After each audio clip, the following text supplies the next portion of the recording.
જય હિન્દ વિદ્યાર્થી મિત્રો, એક નવી અપડેટ લઈને આવ્યો છું. જો કે અપડેટ તો નથી, અપડેટ તમને બધાને ખબર જ છે શું છે. આ જ્ઞાન સહાયક પ્લસ માસ્ટર ડિગ્રી જેનો પરિપત્ર આવ્યો છે એ તમે બધાએ જોઈ લીધો છે.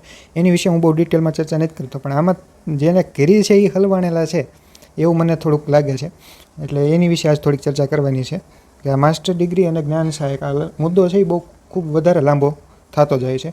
એ આપણને ખબર છે 21 તારીખ સુધી છે એ બધું ચેકિંગનું હાલતું હતું. પાછા 2 દિવસ એક્સ્ટ્રા આપ્યા છે. જેને નામ નથી નોંધાવ્યા એની સિવાયના જે છે એ બધા હતા, એનું શું છે એની વિશે ચર્ચા કરવાની છે. એની વિશે મેં થોડુંક મારી રીતે વિચાર કર્યો છે કે શું શું થઈ શકે એ હમણાં આપણે ચર્ચા કરીએ. આ પરિપત્ર તો તમે જોઈ જ લીધો છે, ડિટેલમાં હું બહુ નથી જતો, પણ આમાં જે સમજવાના મુદ્દા છે એ બે આમાં લીધેલા છે. જેમ કે ઉપરના પહેલા ફકરામાં બહુ કંઈ છે નહીં લેવાનું. બીજા ફકરામાં છે જે છે કે રૂબરૂ સુનાવણી દરમિયાન સમિતિ સમક્ષ કેટલાક ઉમેદવારો એવા હતા, આ જોવા જેવું છે, કેટલાક ઉમેદવારો એવા હતા કે અન્ય કેટલાક ઉમેદવારોએ ચાલુ નોકરી યારે જ્ઞાન સહાયક કરેલું છે. એટલે આ ઉમેદવાર એવા છે જે બીજાની હળી કરવા ગયા છે. એટલે આ અહીંયા સરકારી શબ્દોમાં આવું લખેલું છે કે કોઈક ઉમેદવાર બીજા ઉમેદવારોની પંચાયત કરવા ત્યાં ગયા છે કે એ બધાએ કર્યું છે તો એનાય કઢાવરાવો. તો એનું આવું સૂચન કરેલું હતું અને નામદાર વડી અદાલત છે એનું પણ સૂચન હતું. એટલા માટે છે આ ફરીથી એક વસ્તુ લાવવામાં આવી છે.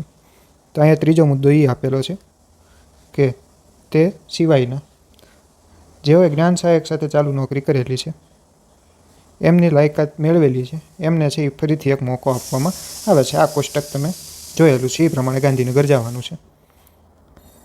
આ મુદ્દો તમે જોયો હતો કે નહીં અને વ્યવસ્થિત વિચાર્યું હતું કે નહીં એ મને કહેજો જરાક. વાત કરીએ કે શું થઈ શકે છે અને શું નથી થઈ શકતું. હવે આ જે કેસ ચાલ્યો છે, આવી કેસ ક્યાંક તો પતશે તો ખરો જ. જ્ઞાન સહાયક વત્તા માસ્ટર ડિગ્રી હવે કાં છે એ માન્ય રાખશે, કાં અમાન્ય રાખશે. આપણે બે ચર્ચા કરીએ, માન્ય રાખે શું થાય ને અમાન્ય રાખે શું થાય. માન્ય ક્યારે રાખશે એની માટે તો સમિતિ બોલાવી છે. સમિતિ આગળ આપણે શું આધાર પુરાવા બધા રજૂ કરવાના છે. ખાલી આધાર પુરાવા નહીં, એ જે ઓરલ ઇન્ક્વાયરી કરશે, મૌખિક પ્રશ્નો પૂછશે, ત્યાં ક્યાંક તમે હલવાણા તોય પણ અમાન્ય રહી શકે. પુરાવા જેટલા બધા આપેલા છે કે તમે પાર કરતાં કરતાં જ તે એક પેટી વહી જાય એવું છે. આમાં ઘણા જેમ કે એક પુરાવા છે કે એસએમસી છે એ સહી સિક્કાવાળો એક પરિપત્ર આપે કે તમે છે એ બીજી જગ્યાએ માસ્ટર ડિગ્રી કરો. આપણે વિચારતા જ ન લાગે કે એમાં કોઈ એસએમસી છે આવો આપણને પુરાવો આપી શકે સહી સિક્કાવાળો. તો મને બહુ એવું લાગે છે કે આ માન્ય રહે એવી સંભાવના નહીવત છે. કદાચ રહે તો છે એ ફરીથી ઓલા બધા માર્ક છે એડ કરશે અને નવું એફએમએલ આવશે. એફએમએલ મુજબ પાછીથી ભરતી થઈ શકે છે. આપણો અત્યારે મેઇન કોન્સેપ્ટ છે અમાન્ય રાખશે તો શું થાય. અમાન્ય રાખશે તો બધાએ માર્ક દૂર કરવા પડશે. માર્ક દૂર કરશે તોય તે પાછા આજે નવાને બોલાવ્યા છે અમુક જે હાથે કરીને ગયા છે દૂર કરાવવા, એ નહીં કરાવવા પડશે. તો પાછું એમાંય તે એફએમએલ તો લાવવું જ પડશે. પાછું તો એફએમએલ લાવશે. બે રસ્તા આપણે એ વિચારી નાખીએ કે હાલો માની લો કે દૂર કરે છે અને માની લો કે દૂર નથી કરતા. દૂર કરે તો એને કંઈ બહુ પ્રોબ્લેમ નહીં આવે. કાં બે વસ્તુ થશે, કાં નોકરી મળશે કાં નોકરી નહીં મળે. પણ જે દૂર નથી કરતા એની માટેનો પ્રશ્ન છે. તો એની આગળ 3 પગલાં છે એ લઈ શકાય છે. મને એવું લાગે છે પર્સનલી મારા અનુભવ પ્રમાણે કે ગવર્મેન્ટ છે એ ક્રોસ વેરિફિકેશન કરશે. ક્રોસ વેરિફિકેશન છે એ ઓન ધ સ્પોટ પણ કરી શકે છે અથવા તો પછીથી. કેમ કે સરકાર છે આપણને એટલા ચાન્સ આપ્યા, હમણાંમાં 2 ચાન્સ આપ્યા કોર્ટ કેસ પછી દૂર કરવાના. તો આ છે મને એવું લાગે છે કે સરકાર છે એ ગાળીઓ કરે છે તમારી માથે.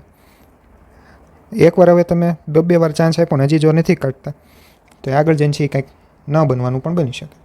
હાલો માની લો કે આ ક્રોસ વેરિફિકેશન એ નથી કરતા, બધા છે એ જેમ મન ફાવે એમ નોકરી બધાને મળી ગઈ, જેને રેગ્યુલર કર્યું છે કે નથી કર્યું કાંઈ નહીં. હાલ બીજો મુદ્દો એ આવશે તો યુવરાજસિંહ જાડેજા એને પોતાના યુટ્યુબ લાઈવમાં હમણાં 2 દિવસ પહેલાં જ આ વિડીયો જ્યારે અપલોડ થશે ત્યારે 2 દી પહેલાં જ લાઈવમાં કીધું છે કે કોઈ પણ છે એ અન્ય રીતે છે એ લાગી જશે એ હું લાગવા નહીં દઉં.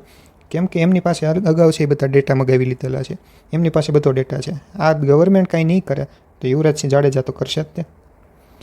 એનાથી પણ એક ખતરનાક વસ્તુ થઈ શકે છે. એ આ નંબર 3માં છે. એ કોણ છે? એ તમારા મિત્રો છે. ભલે તમારા મિત્રો રહ્યા પણ એ તમારા મિત્રો નથી. એ ભલે તમને એમ કે તમે એ તમારા શુભચિંતકો છે પણ નથી. એમને પોતાનો સ્વાર્થ જ જોઈશે. એ નહીં લાગ્યા તો એ તમને પણ નહીં લાગવા દે. એટલી વાત આપણે માનવી પડશે. એ નહીં લાગે એટલે એ સામે ચાલીને બધા પુરાવા દઈ આવશે, એટલી વાત કરી આવશે અત્યારે. અને આ તમારે પ્રૂફ જોતું હોય તો આમાં જ લખેલું છે કે ઘણા ઉમેદવાર ગયા હતા કે બીજા અમુક ઉમેદવારો છે એ નામ નથી લખાવ્યા. તો એ બધું હજી તમે ચેકિંગ કરો તો આવા જ ઉમેદવારો પાછા આવશે. તો એ વાત છે. તો એટલું એનાલિસિસ છે આપણે કરી શકીએ કે માસ્ટર ડિગ્રી માન્ય રાખે તો શું થાય, અમાન્ય રાખે તો શું થાય.